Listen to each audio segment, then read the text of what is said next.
Hello, everyone, and welcome back to Daily English Skills, the podcast where improving your English feels simple and enjoyable.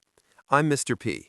And I'm Jenny. Hello, everyone. It's so nice to be here with you today. You look very energized, Jenny. How's your day going? Really great, actually. I started my morning with a walk outside. The weather was calm, the air was fresh, and it put me in a good mood. That sounds perfect. I'm feeling good too. I've got my tea, some sunshine, and I'm ready for a great conversation. Wonderful. And today's episode is a little different, isn't it? Yes, today we're doing a Q&A episode, answering real questions from our listeners around the world. We received so many thoughtful messages about learning English, confidence, daily habits, and even life goals. Before we start, quick reminder. If you enjoy our conversations, please like this video, subscribe to Daily English Skills, and share it with anyone who's learning English. Your support helps us continue making content for you. All right, Mr. P, are you ready for the first question? Absolutely. Let's begin. Question 1. Finding time to study. Our first question comes from Anna in Mexico. She asks, I'm very busy with work and family. How can I study English every day? Anna, this is such a common problem. You're not alone. Exactly. Life can feel very full. But here's the good news. You don't need long study hours. Right. Instead of thinking about 1 or 2 hours, think small but consistent. We recommend what we call the 10-minute habit. Just 10 minutes a day. It sounds small, but it's powerful. You can listen to English while cooking, driving, or relaxing before bed.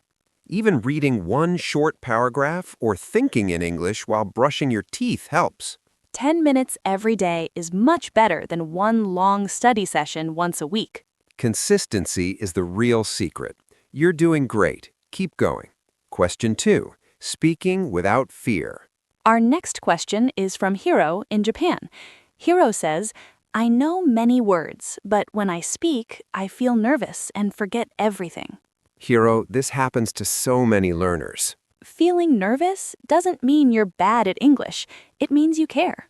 One technique that really helps is mirror practice. Yes, stand in front of a mirror and speak out loud to yourself. Talk about your day, your plans, or your favorite food. Because you're alone, there's no pressure and no judgment.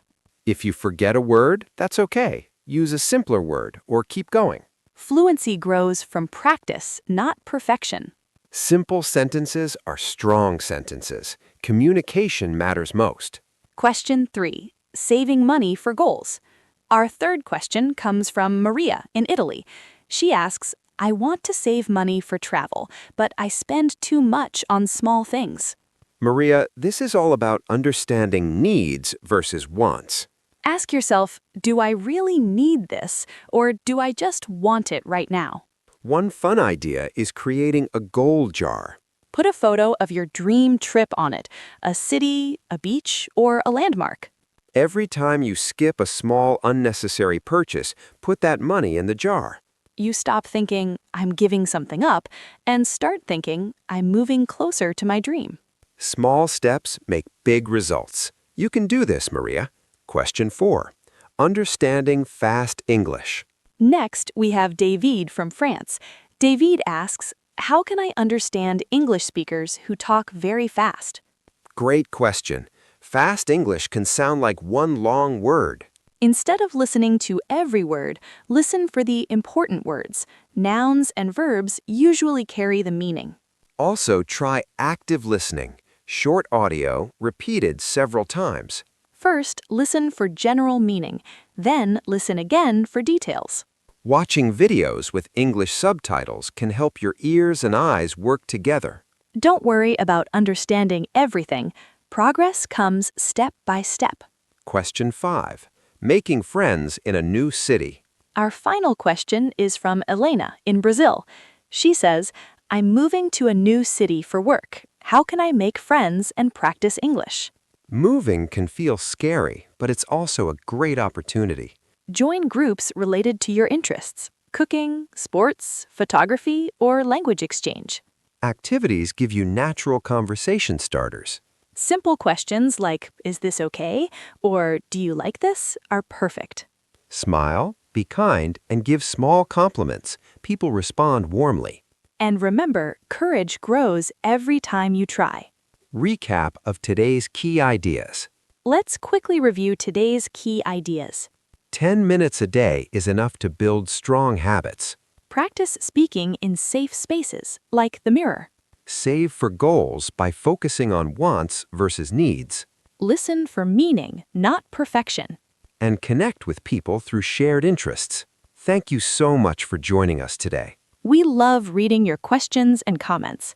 Tell us below, what is your biggest English goal this year?